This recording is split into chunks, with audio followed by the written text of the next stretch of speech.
জনসমর্থন ছাড়া কিছু করতে গেলে গণতন্ত্র ব্যাহত হবে বলে মনে করছে বিএনপি। দলটি বলছে, প্রশাসন থেকে আওয়ামী দোসরদের সরিয়ে না দিলে সুষ্ঠু নির্বাচন সম্ভব নয়। খোরশেদ আলীর রিপোর্ট। ওয়ালটন এখন দেশের সীমানা পেরিয়ে পৌঁছে গিয়েছে 50টিরও বেশি দেশে। ওয়ালটন, ঘরে ঘরে বিশ্বজুড়ে। রাজধানীতে এক আলোচনায় অংশ নেন বিএনপির স্থায়ী কমিটির সদস্য আমির খসরু মাহমুদ চৌধুরী। তিনি বলেন, প্রতিবন্ধী সংখ্যালঘু বলে নাগরিকদের মধ্যে বিভেদের কোনো সুযোগ নেই। রাজপথের পর্ব শেষ হয়েছে, এখন প্রতিটি রাজনৈতিক দলকে জনগণের কাছ থেকে ম্যান্ডেট নিতে হবে বলে মন্তব্য করেন এই নেতা। গণতন্ত্রের সমর্থন নিয়ে আপনাকে পরিবর্তন করতে হবে।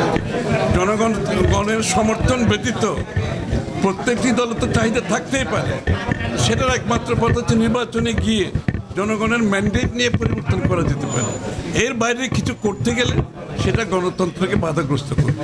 জাতীয় প্রেস ক্লাবে অপর এক অনুষ্ঠানে বিএনপির চেয়ারপারসনের উপদেষ্টা জয়নুল আবদিন ফারুক বলেন, একটি চক্র অন্তর্বর্তী সরকারকে অশান্তিতে রেখেছে।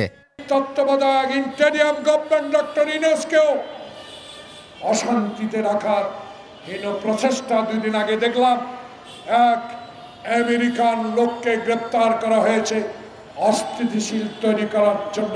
প্রিয় বন্ধুগণ, হাসিনা দিল্লি, তার মেয়েও দিল্লি।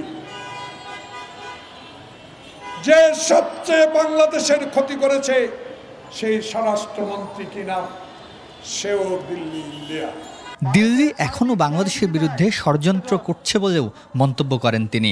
তা কর্মীদেরকে উজ্জীবিত রেখেছেন। খোরশেদ আলী, 21 টেলিভিশন, ঢাকা।